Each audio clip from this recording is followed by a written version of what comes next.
let's take a look at this scalding hot tea from Mehdi Hasan, guys.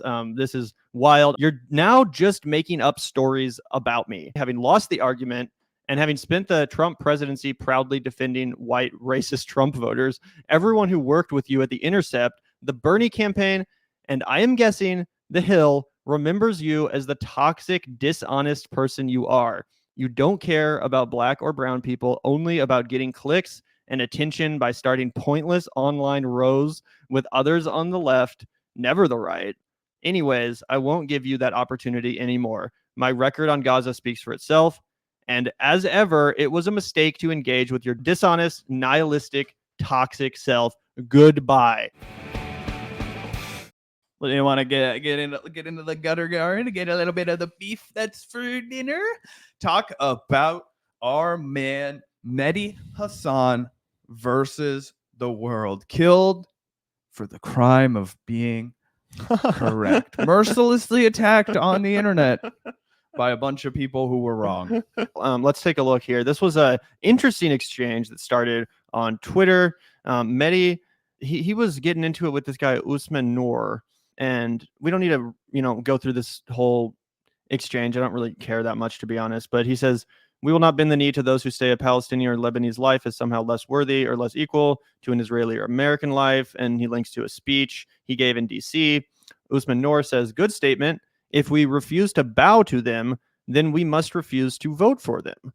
To which Mehdi Hasan responded, who do you prefer as president come January out of interest of the two viable options? Usman Noor responds saying, I would vote for Jill Stein. I believe that democracy is more than just once in a 4-year election. I believe it is about people holding power to account at local, national, and international levels. It requires consistent awareness and scrutiny, energy, and mobilization. Mehdi responded and said, I didn't ask who you would vote for. You very noticeably did not answer my question. This guy ended the conversation there, posted these screenshots. Again, instead of responding to Mehdi's tweet or answering the question, he says, I'm sorry, Mehdi Hasan, I have respect for you on so many levels. In many ways, you personify integrity and courage, but you're losing the plot. You cannot be an advocate against the genocide in Palestine and then insist that people vote for the party that did it. And before we get into some of the drama, some of the beef that happened in the wake of this exchange that we're about to take a look at, Zach, do you have any thoughts on this initial discussion that catalyzed the whole thing? Yeah. I wish that the third party supporters would have a little smoke for the people who are running the third party campaign into the ground instead of everybody who points out the obvious flaws in it. Did you see how it's really easy to just pontificate and say, you know what, guys, if we all simply stop paying rent tomorrow, they wouldn't be able to price gouge us, right? That's not a political solution. That's not an outline for success, right? It's not a course to take action. It's a way of absolving yourself of any guilt. And I understand for some people, they absolutely cannot bring themselves to participate in the lesser evilism. And I do not begrudge that. I do not begrudge that. What I begrudge is when they act like the rest of us, choosing the lesser evil and making it so that we live in a reduced harm society. On behalf of all of us, by the way, because I take no thrill in voting for Kamala Harris, right? I would much rather have a candidate who is going to put an end to the genocide, right? I bet this Usman fellow probably tweeted from an iPhone at some point. So, he's willing to play the game too. He hasn't walked away from all of society, but in this narrow instance, he's decided that he's drawing a line in the sand, and everybody else who doesn't draw a line in the sand is a crazy person. And I don't really have any smoke for this Usman fellow. I don't know who he is. He doesn't have a real political platform. As far as I'm aware, he's perfectly free to make up his own mind and vote for Jill Stein if he thinks that she's the best candidate and he sees a viable path for her to become president. I don't see one.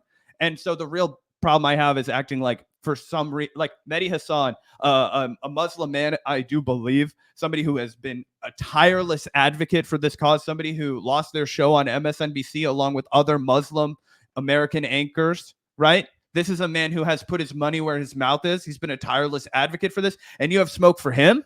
Yeah, no, I totally agree with that, man. And also, I think that something more third-party supporters need to reckon with is the question that Mehdi Hasan asked here. Who do you prefer as president come January out of interest of the two viable options? Third-party supporters, they love to run away from this, and it's something that I find to be very cowardly. Even when I was a loud and proud Green Party member and voter, I was always honest about the fact that, yeah, come election night, you damn well bet that I am hoping and praying the Democrats win. I want to see the right wing meltdown. I want to see their tears. I want to see their cope. And yeah, because I'm a normal, reasonable, and I like to think decently intelligent person, I understand that, yeah, the Democrats are way better than the Republicans, right? It's not that difficult if you believe in like basic government, just on a very basic government level, right?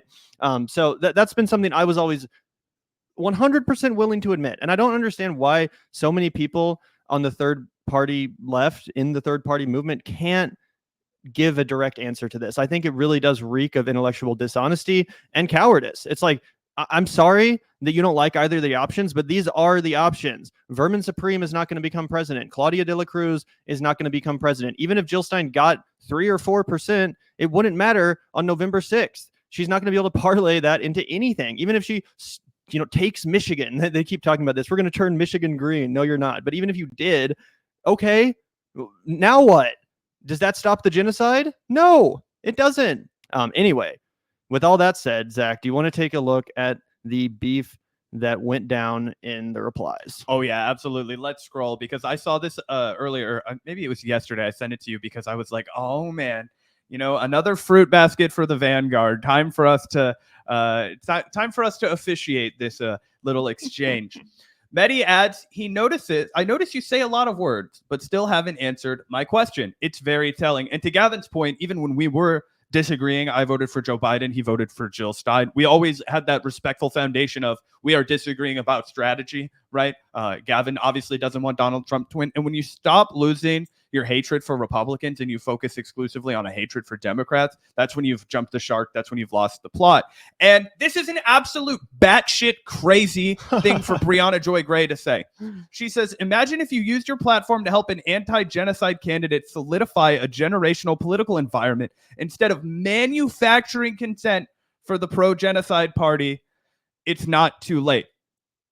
Briahna lives in a fantasy land where it is fundamentally impossible for her to criticize or look at rationally the outcome for the Green Party. She is perfectly capable of analyzing quite well. She's a brilliant woman. She's a powerful debater, and I'm sure she was a great lawyer when she chose to be one, right? But what she's doing right now is she's being incredibly intellectually dishonest. She knows Jill Stein has no viable path to, now I'm not talking 2%, 3%, 4%. Jill Stein is going to, only because she's glommed onto the suffering of the pro-Palestinian people and acted like she's a solution to it when she absolutely is not. She may kiss 1% of the national vote, guys. Do you guys really think when she's getting 30 live viewers on the Green Party YouTube that she's going to pull out more than 800,000 people to come out and vote for her? Are you dumb? You know what I'm saying? And so this is just crazy from Briahna because she's debasing herself and she's trying to cast stones at one of the best advocates for Palestine that we have with mainstream credibility. Why is it that the left is determined to take everybody who can reach normal folks and talk to them about how the United States foreign policy is a disaster and do so in ways that they can understand without making them feel, debilitated or afraid or like they have to tune it out, right? Because the other elephant in the room is there's so much global suffering. We cannot be exposed to all of it and process it correctly. So you need people like Mehdi to coach the mainstream audience into understanding and caring about it over time. You can't just kick and scream because that doesn't accomplish anything. Oh my gosh, I was really disappointed for Briahna when I saw this. Oh yeah, it's completely ridiculous, man. It's completely ridiculous. And I think that, her whole framing of this is just inaccurate. Mehdi Hasan is a political commentator. It's his job to give his opinion. Yep. It's not his job to cheerlead for a party. That's actually, ironically, what you do, Briahna. You're the one like retweeting links to donate to the Green Party and like retweeting official Green Party leaflets and stuff like that on a regular basis, which is fine if you're an activist. If that's what you want to do, that's cool. But that's not the role Mehdi Hasan plays. It's not like he's the leader of the Sunrise Movement or something. No, he's a political commentator. It's his job to share his opinion and his analysis, not to virtue signal. Now, I happen to agree with Mehdi Hasan's opinion and analysis a lot of the time, but it would be like if you tuned into a show where people were giving commentary on football, like on the NFL, and instead of actually talking about the game that was happening, they were just complaining about how unethical the NFL is, right? It's like, you might be right about that, but we're trying to commentate on a game right now. Like, do you have anything to say about that? Do you have anything to say about either of the teams? Like, I don't know. Isn't that kind of what we're discussing? Seems to be that's what Mehdi Hasan is doing. He understands that there's two candidates in this race that have a viable chance of winning, the Democrat and the Republican. So his analysis is mostly based on that reality. And yes, he has identified Kamala Harris to be the better of those two options, as have I. Why? Because it's obvious to anyone who's a thinking an intelligent person and who actually cares about this country and is going to have to live in it for the next 4 years. I mean, obviously we all are, but does that not mean anything to you? I don't want to live under another 4 years of Donald Trump. I don't. And call me selfish. You can say that I don't have any right to advocate for myself or the people of this country because of the crimes of our government abroad. You can say that. You can say, nope, you don't get the right to advocate for women's rights to receive abortions or whatever, pick your issue. You don't get to advocate for your neighbor's rights in this country because of the crimes of America.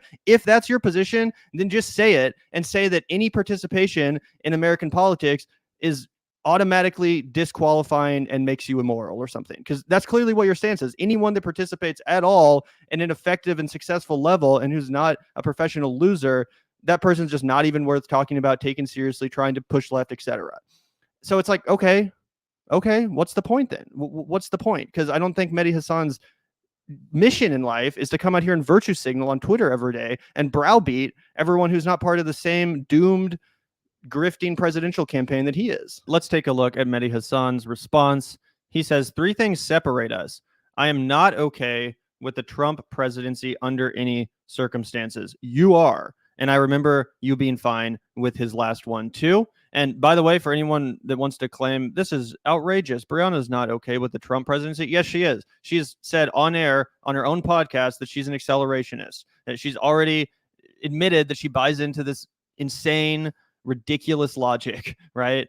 She doesn't care. They had an argument about it on Crystal and Kyle and Friends. And they were like, oh, you do understand that this is going to potentially increase the chances of Donald Trump getting the presidency. And the answer is, yeah, I don't care. And to your point, Gavin, Briahna has been repeatedly advocating for this strategy, right? As in, vote third party in 2016, vote third party in 2020, constantly saying to her audience that this forces the Democratic Party to the left. Over the last 8 years, I have seen the Democratic Party run way the fuck to the right to get suburban Republican voters, not Green Party voters, right? I actually have never seen the party even once think about negotiating with the Green Party. So again, what it is a LARP.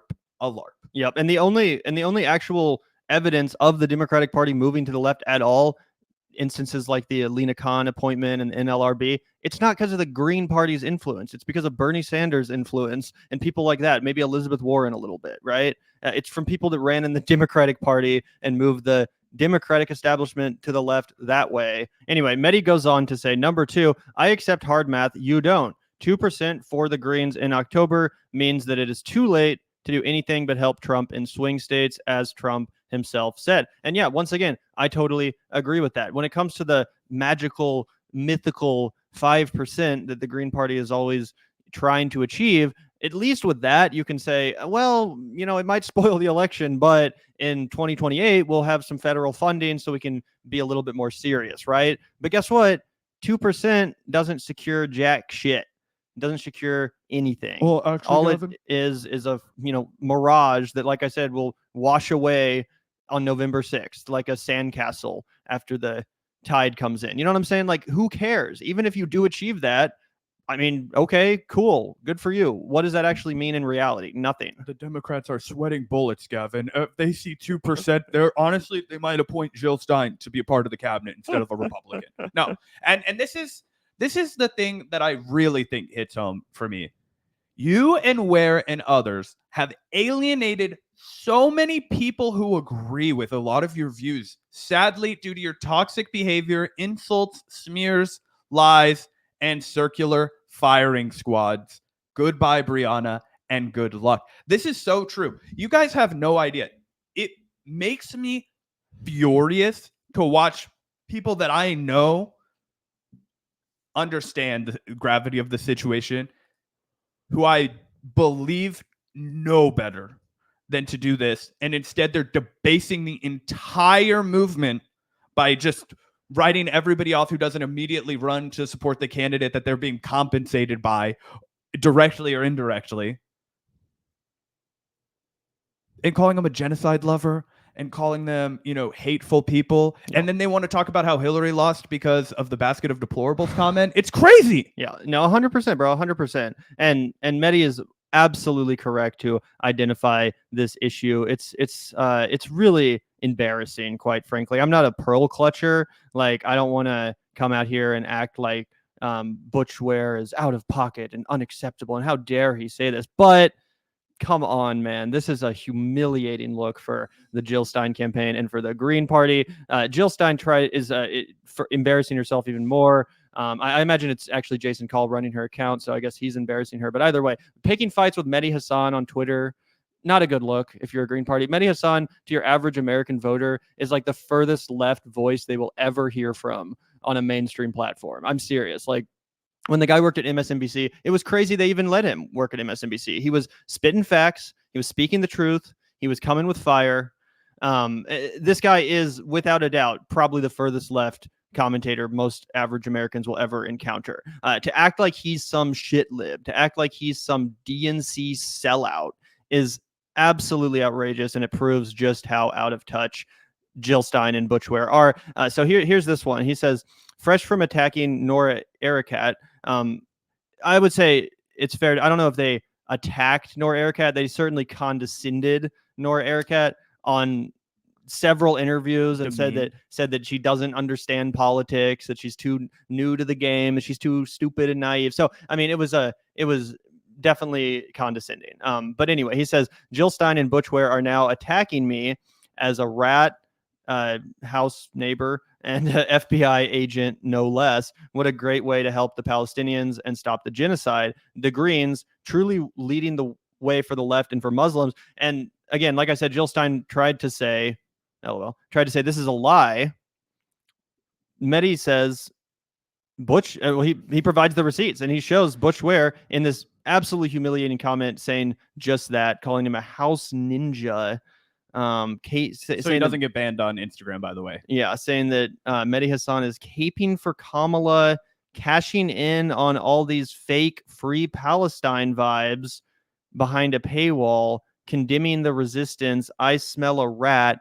COINTELPRO 2.0. Again, this is the vice president of the Green Party ticket, Jill Stein's running mate, calling Mehdi Hasan, not some cringe liberal, not like Rachel Maddow, not even that lady on the Breakfast Club who was at Angela Rye or whatever. No, Mehdi Hasan, calling him COINTELPRO, calling him a rat and a house ninja. I mean, this is just completely ridiculous and embarrassing. Not to pearl clutch. I'm not saying like, how dare you, Butch Ware, but I'm just saying, as a political organization that is trying to come off as serious, this is just the most humiliating look possible. Yeah, this is how you get to 5%, guys. Like, come on, grow up. Grow up. This is still America. This is stupid as hell. This is how you keep the left unserious, okay? If I'm Kamala Harris, I love that this is my opposition, because you're never going to lose a Democratic Party voter to that. You never are. They're only taking the black pill. I'm not doing anything. That's why she has a bunch of losers running her fucking campaign, people who could never win a race in their entire life. And that's what the Green Party is. It's just a bunch of people who were rejected, that are butthurt and bitter, and they want to plagiarize a bunch of literal, serious, problems around the world, and they want to plagiarize that and act like they're a solution for it. They might as well be fucking LARPing in the field. It's not a serious solution, and it's embarrassing. Yep.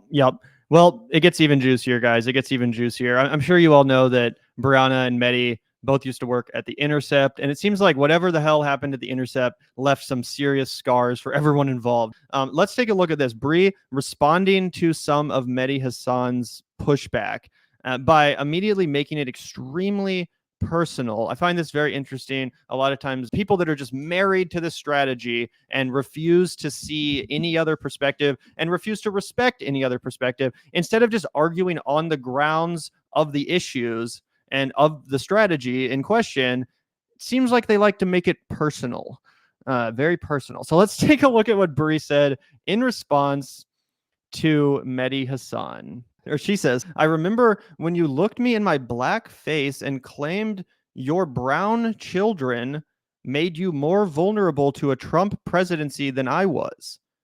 Here you are now, millions of dollars richer after throwing my community under the bus, telling people to vote for a party currently genociding Muslims and Christian Arabs and anyone else in the way of a Jewish supremacist state. You want Palestinians to be grandfathered in like Black Americans, the poor and working classes, and every other group who must suffer under the status quo so that you can get decorum in the White House.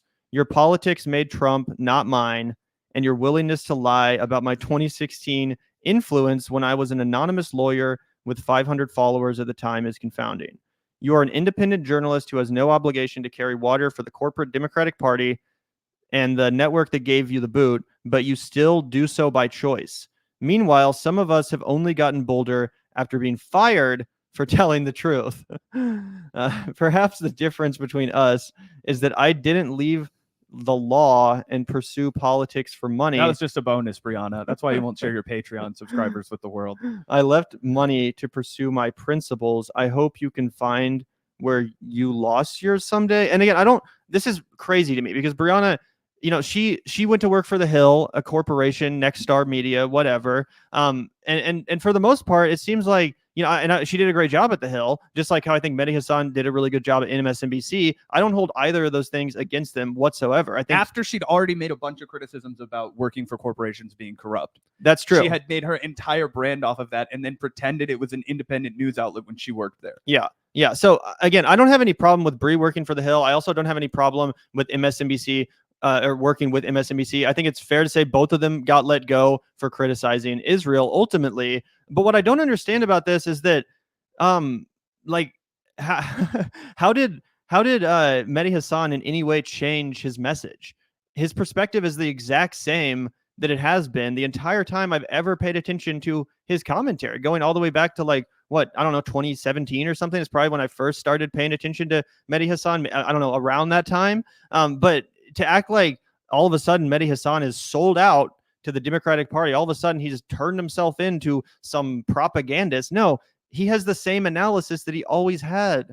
This is always what Mehdi Hasan has been saying. This is as consistent as it gets. Did you really expect Mehdi Hasan to come to this election with some radically different analysis? All of a sudden, he no longer thinks Democrats are the lesser of two evils? No, of course. This is his opinion. He's just giving his commentary like he always would. Your only problem is that his analysis includes Democrats being better than Republicans, which again is obvious, but it seems like that's the only issue. It's just that makes him a sellout. You can agree with his politics on basically everything else. I mean, he supported Bernie Sanders. It's not like Mehdi Hasan was a Hillary Clinton or like freaking Pete Buttigieg guy. So you agree with his politics, but it's just that he's willing to admit that Kamala is better than Trump. That's what makes him a sellout, making an obvious admission that the vast majority of the country is about to also make on November 5th. Is every American who votes for Kamala Harris a sellout genocide lover? This is crazy. Well, that's what you don't understand. Yes. The answer is yes. Everybody that votes for a Democrat or a Republican is an unwinnable basket of deplorables. Here's what pisses me off about Brie. She acts as if she's like fallen on a bunch of swords. She literally left her job as an actual independent journalist at a non-for-profit at The Intercept, right? To go work for Bernie Sanders. Cool. Totally fine. Become his press secretary. Do the Hear the Burn podcast. It was awesome. Gavin and I listened.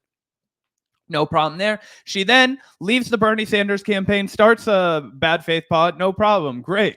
Awesome. No explanation for why Virgil Texas left ever. Still uses him on the branding. Whatever. That's a little bit of an L, but we'll set that aside. Then when the honey well started to dry up, decided, actually, I'm going to forget all of my principles about not working in corporate media. I'm going to forget about all of the things that I said, and I am going to go and be the left-wing flank for a Trump donating billionaire for Nexstar Media at a legacy outlet called The Hill. Okay. I am going to watch as my good friend gets fired for their outspoken Palestinian activism. I'm going to not resign, and then I am going to throw a pity party for myself when the chicken comes home to roost and the boot drops for me. And then what I'm going to do is spend my entire time as a disenfranchised commentator, only coming after leftists, never uttering a single dissent when it comes to a Republican. And what are you doing? You're blackpilling your audience and you're telling them to vote for somebody or don't vote. It doesn't really matter, right? Oh, Jill Stein's not going to win, but we can't vote for genocide, yada, yada, yada, yada, yada.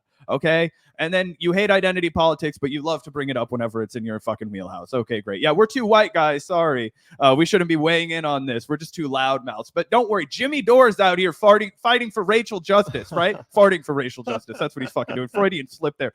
Briahna. And what's crazy is it's like, Glenn's been really nice to us. We have political disagreements with the guy. He's helped out our career a lot. he tries his best to come to Brianna's defense. Okay. He's like, I know a lot of people, they've said a lot of great things about working with Brie. I've worked with Brie and loved it. I will tell you that when Briahna was rude as fuck to Gavin on Twitter for no reason, after Gavin had been nothing but charitable to her, after Gavin had been nothing but way nicer to her on air than I was, after Gavin had taken the time to interview her when she was a huge pain in the ass to schedule with, and I was like, fuck this, I don't even care. And then she comes on the show and Gavin does the fucking interview with her. He was so nice to her, and then she just tells him to kick a bag of fucking rocks. We had people reach out to us and say, hey, that was really rude of her. Don't get down on yourself. That's how Briahna treats people. Okay. I've worked with Briahna. I know Briahna. We don't fuck like this is how she treats people. This is how she is. So we can all play that game. We can all play the he said, she said game. You know what I mean? I don't know. I'm not going to vouch for Brianna's character. I think she's full of shit. Yeah. Oh, 100%. 100% she's full of shit. Yeah. And 100% Zach, we have both heard this from a couple different people. Yeah. Exactly as you said.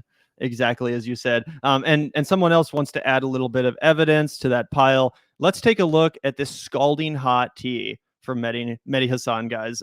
This is wild. I think he deleted this tweet. He said he was in a long car ride. Yeah, either way, let's take a look at this scalding hot tea. Like I said, you're now just making up stories about me. So he's claiming that Brianna's anecdote about how he, told her that his family was more important or vulnerable than she was or something. Again, I don't know. I wasn't in the room. I'm not going to weigh in on what happened, but Mehdi is saying that's made up. That never happened. So he says, now you're just making up stories about me, having lost the argument and having spent the Trump presidency proudly defending white racist Trump voters. Everyone who worked with you at The Intercept, the Bernie campaign, and I am guessing The Hill remembers you as the toxic, dishonest person you are. You don't care about black or brown people, only about getting clicks and attention by starting pointless online rows with others on the left, never the right. Anyways, I won't give you that opportunity anymore. My record on Gaza speaks for itself. And as ever, it was a mistake to engage with your dishonest, nihilistic, toxic self. Goodbye. Woo! Good day. I said good day. Boom. Cooked. And again, guys, unfortunately, because of a little bit, the little bit of journalistic integrity we have here at the Gutter Guard, we won't reveal our sources. But let's just say, again, multiple people have reached out to us since our little row with Briahna and confirmed exactly what Mehdi said and said, hey, don't get down on yourself. I think you guys are doing good work, right? People that we'd been mean as fuck to, by the way, but had a little bit thicker skin and were like, hey, I really do appreciate that you guys are still advocating for the left. Okay. Yeah. Talk about swallowing a little bit of a bitter pill. Talk about me having to do some self-reflection. Me lying in front of traffic for Briahna so that she could turn around and turn into this. Meanwhile, all of the people that I gave a shellacking to over the years being way nicer now, saying, hey, guys, we get it. You were angry. You were frustrated. You understand now. Like, unfortunately, we do have to operate in these narrow parameters, right? That's the kind of grace that we were given from people who were actually on the left, and it stands in sincere contrast to the way Briahna has always behaved. Yep, 100%, 100%. And again, I think it's really sad because I don't know why Briahna feels like why she thinks it's so necessary to take this toxic approach when she's dealing with former colleagues, when she's dealing with people that, frankly, she should be having on her show to debate about this stuff and engage in strategic discussions. I'll put this one up on screen again, but it really is. And again, not to tone police, but I think a lot of people have a big issue with this tone coming from the really, really rabid third-party supporters, right? Imagine if you use your platform to help an anti-genocide candidate. So, like, why not just say, hey, I see this differently. I have a strategic disagreement with you. Let's have a discussion about this on my podcast. Like, why does it have to get so personal? Why does it have to get so petty? And why does it have to get so ugly right off the bat? You know what I mean? Like, why do you have to act like Mehdi Hasan loves genocide or that he's somehow manufacturing consent for genocide because he's doing his job as a political commentator? Again, Kamala or Trump is going to be president. No one else is going to be president. So Mehdi Hasan lives in reality. He's acknowledging reality, and he's commentating on the election as it is, not the election in your mind where maybe the Green Party wins Michigan and then in 2038 they win the presidency. Like, no, we're living in reality here. Mehdi Hasan hates what's going on in Gaza. He can't stand what Israel is doing. If you paid any attention to his commentary or coverage, you would know that. He debates way more Zionist freaks than you do, Brie. He takes to task way more of these pro-war, pro-genocide people than you do. It's what he does professionally, and he's made an entire successful media company based around that. Unlike you, who gets diminishing returns on a channel that's increasingly irrelevant, Mehdi Hasan has actually created an entire new platform, an entire new outlet, almost entirely based around his criticism of the genocide in Gaza and his criticism of the Democrats' enabling of it. That being said, he still lives in reality, and he still understands that there's two choices on November 5th. One of them is Kamala Harris. One of them is Donald Trump. So he's not using his platform to help an anti-genocide candidate. No, he's using his platform to do his job, to be a political commentator and to give his opinion. His opinion is the correct one. That's that Kamala Harris is the lesser of two evils, and that it would be an absolute, unmitigated, and potentially existential disaster for our country if Donald Trump is reelected. Sorry that makes you uncomfortable, but it's the truth. And instead of just engaging on the strategic discussion, instead of having this man on to have a good faith, no pun intended, discussion about it, instead it immediately devolves into personal sniping and petty grievances and stupid BS. And, oh, one time you said this thing to me while we worked at the Intercept. That's probably not even true, but I'm going to dredge it up now to try to smear your character, as I have no actual rebuttal to your strategic argument.